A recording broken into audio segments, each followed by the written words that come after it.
મહુવા નગરપાલિકા દ્વારા પ્રતિબંધિત પ્લાસ્ટિક માટેની તપાસ હાથ ધરવામાં આવી.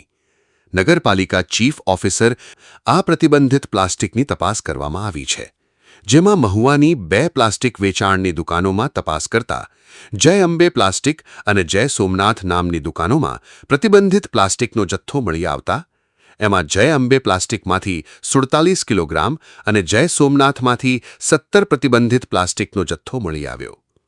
બંને દુકાનોમાંથી પ્રતિબંધિત પ્લાસ્ટિક મળતા બંને દુકાનદારને ₹500નો દંડ ફટકારવામાં આવ્યો. પ્રતિબંધિત પ્લાસ્ટિકમાં ₹500થી લઈ ₹5000 સુધીની દંડની જોગવાઈ છે. મહુવા નગરપાલિકા વિસ્તારમાં પ્રતિબંધિત પ્લાસ્ટિક જે છે એનું વેચાણ ન થાય એના માટે નગરપાલિકાએ અગાઉ સૂચના આપેલી હતી.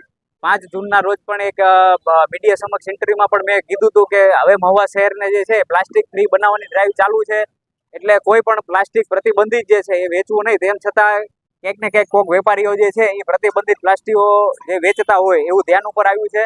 એમાં જે આજે જય અંબે છે અને જય સોમનાથ જે છે એ પ્લાસ્ટિક સ્ટોર ઉપર તપાસ કરતા જય સોમનાથ ખાતેથી અમને લગભગ 17 કિલો પ્રતિબંધિત પ્લાસ્ટિક અને અહીંયા જય અંબે ખાતેથી 47 કિલો જેટલું પ્રતિબંધિત પ્લાસ્ટિક અમને મળી આવ્યું છે. એમને દંડ કર્યો છે અને પ્લાસ્ટિકની જપ્તીની કાર્યવાહી નગરપાલિકા દ્વારા કરી છે. તમામ વેપારીઓ દુકાનદારોને ખાસ મારી જે વિનંતી કરો કે સૂચના ગણો જે કહો તે પ્રતિબંધિત પ્લાસ્ટિક જે છે કે જે એક વખત વાપર્યા પછી ફેંકી દેવામાં આવે છે, એક પણ પ્લાસ્ટિકનો ઉપયોગ ન થાય, એનું વેચાણ ન થાય, એ પ્રકારનું કાર્યવાહી કરે તમામ. કેટલો દંડ ફટકારવામાં આવ્યો છે અને શું કાર્યવાહી? એમાં 500 થી લઈ 5000 સુધીના દંડની જોગવાઈ છે.